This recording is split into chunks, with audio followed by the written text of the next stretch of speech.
आप सब लोगों को मेरा नमस्कार। इस वक्त देश बहुत गंभीर संकट से गुजर रहा है। पूरे देश में एलपीजी गैस जिसे हम बोलते हैं, जो घरों में खाना बनाने के भी काम आती है, रेस्टोरेंट में, इंडस्ट्री में, तरह तरह से लोग इसका इस्तेमाल करते हैं एलपीजी सिलेंडर का, गैस का।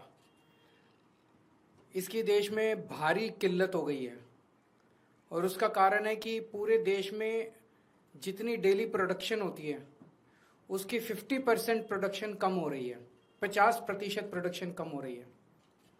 ये कैसे, मैं आपको थोड़ा समझाता हूँ। हमारे देश में जितनी एलपीजी की खपत है उसका 60% इंपोर्ट होता है और उस 60% इंपोर्ट का 90% स्ट्रेट ऑफ हर्मुज से आता है। और स्ट्रेट ऑफ हर्मुज अब इंडिया में जितना आता था इंडिया के लिए बंद हो गया, तो 90% इंपोर्ट्स कम हो गए हैं। तो लगभग 50-55% प्रोडक्शन हमारे देश की एलपीजी की कम हो गई है। इसका सबसे ज्यादा खामियाजा इस वक्त इमीडिएटली रेस्टोरेंट्स और होटल बर्दाश्त कर रहे हैं। सरकार ने आदेश जारी किया है कि रेस्टोरेंट और होटल्स को एलपीजी गैस मुहैया नहीं कराई जाएगी। रेस्टोरेंट्स एंड होटल्स एलपीजी की स्टॉक नहीं रख सकते, वो उसको स्टोर करके नहीं रख सकते क्योंकि सेफ्टी कंसर्न्स होते हैं। तो जितने एलपीजी सिलेंडर उनको रोज चाहिए होते हैं उतनी डेली की डेली उनको सप्लाई की जाती है। तो अब एकदम से अगर एलपीजी बंद हो गई तो उनके पास तो 2 दिन का भी स्टॉक नहीं है, 1 दिन का भी स्टॉक नहीं है। इसकी वजह से अब मुंबई में 20% होटल और रेस्टोरेंट बंद हो चुके हैं और लगभग अगले 2 दिन के अंदर 50% रेस्टोरेंट और होटल बंद होने जा रहे हैं। तमिलनाडु में लगभग 10,000 होटल और रेस्टोरेंट्स बंद होने की कगार पे हैं। पंजाब और दिल्ली एनसीआर में हजारों होटल और रेस्टोरेंट्स आने वाले कुछ दिनों के अंदर बंद होने जा रहे हैं।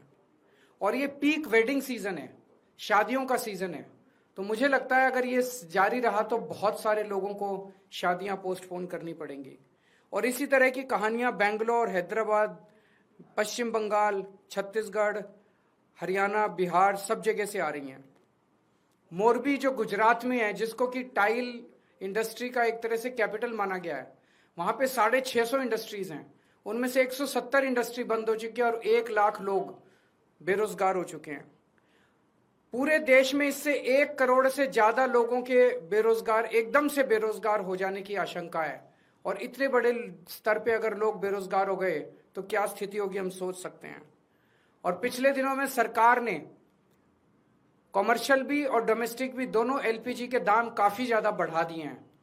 जो सरकार ने बढ़ाए वो तो अलग है, लेकिन अब मार्केट में जम के ब्लैक हो रही है एलपीजी की चारों तरफ। हमें यह समझना पड़ेगा ये क्यों हो रहा है। ये हो रहा है क्योंकि इजराइल और अमेरिका ने ईरान के ऊपर हमला किया है। स्ट्रेट ऑफ हर्मुज जो है, वहां से दुनिया का काफी ज्यादा तेल और गैस जो है उसका आवागमन होता है। ईरान ने स्ट्रेट ऑफ हर्मुज पे कब्जा किया हुआ है और ईरान ने कहा है कि जो उनके फ्रेंडली देश हैं केवल उन्हीं को वहां से अपनी शिप्स ले जाने लाने का अधिकार होगा। तो जैसे रशिया, चाइना, केवल उनके शिप्स को अलाउ किया जा रहा है। इंडिया ने सबसे बड़ी, प्रधानमंत्री मोदी जी ने सबसे बड़ी गलती जो की है वो ये है, किसी भी युद्ध के अंदर जब हमारा कोई स्टेक ही नहीं है, हमें किसी भी पक्ष का साथ नहीं देना चाहिए था, हमें न्यूट्रल रहना चाहिए था। नॉन अलाइंड पॉलिसी भारत की विदेश नीति पिछले 75 साल से चली आ रही थी, जिसको प्रधानमंत्री ने चंद दिनों के अंदर डिमोलिश कर दिया। वो जाके सीधे इजराइल और अमेरिका के साथ खड़े हो गए, ईरान के खिलाफ खड़े हो गए। युद्ध शुरू होने के 1 दिन पहले उन्हें इजराइल जाने की क्या जरूरत थी? युद्ध शुरू होने के 1 दिन पहले उन्होंने नेतन्याहू को झप्पी पाने की क्या जरूरत थी? ये करके उन्होंने पूरे देश को संकट के अंदर डाल दिया है। और वो ऐसा क्यों कर रहे हैं ये हमारी समझ के परे है। आज तक भारत ने कभी भी अंतर्राष्ट्रीय स्तर के ऊपर ना इस साइड का पक्ष लिया ना उस साइड का पक्ष लिया। इवन कोल्ड वॉर के जमाने में भी जब जो 2 पोल्स होते थे दुनिया के, उस वक्त भी भारत जो है नॉन अलाइंड मूवमेंट का पक्षधर था, तब भी हमने किसी का पक्ष नहीं लिया। अभी प्रधानमंत्री जी ने सीधे सीधे अमेरिका के और इजराइल के पक्ष में अपना वो रखा और हमने ईरान जो हमारा पुराना दोस्त था, जिसके साथ हमारा काफी वो था, उसको हमने अपना दुश्मन बना लिया। 140 करोड़ पिछले कुछ दिनों में, पिछले कुछ महीनों में, पिछले 1 साल से हम देख रहे हैं किस तरह से प्रधानमंत्री मोदी जी सीधे सीधे, ऐसा लगता है मेरे को ये शब्द इस्तेमाल करते हुए बेहद शर्म महसूस हो रही है, प्रधानमंत्री मोदी जी ट्रंप के गुलाम बने हुए हैं।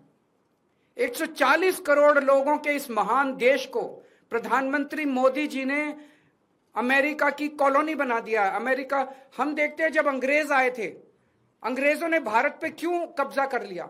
अंग्रेजों ने भारत पे कब्जा किया था क्योंकि उस वक्त हमारे देश के अंदर शासन करने वाले जितने राजा थे वो कमजोर थे, उनको ब्लैकमेल किया जा सकता था, उनको खरीदा जा सकता था, उन पे अटैक करके अंग्रेजों ने कब्जा कर लिया।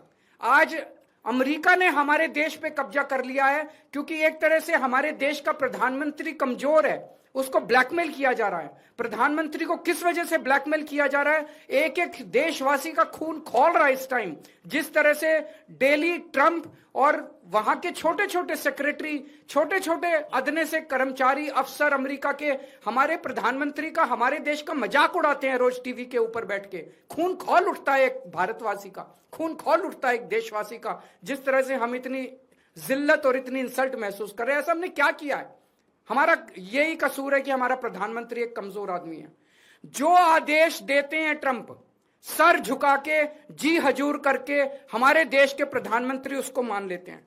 ट्रंप ने कहा अपनी कॉटन ड्यूटी, जो अमेरिका से कॉटन आएगी उस पर ड्यूटी 0 करो। प्रधानमंत्री ने कहा जी हजूर, करते हैं, और कर दी। भारत के सैकड़ों लाखों किसान इसकी वजह से बर्बाद हो गए, लेकिन उन्होंने ट्रंप की सुनी। ट्रंप ने कहा रशिया से ऑयल खरीदना बंद करो, मोदी जी ने कहा जी हजूर, करते हैं। रशिया से ऑयल खरीदना बंद कर दिया। 8 लाख करोड़ रुपए का सालाना नुकसान हुआ इसकी वजह से देश को, 8 लाख करोड़ रुपए का। क्यों किया?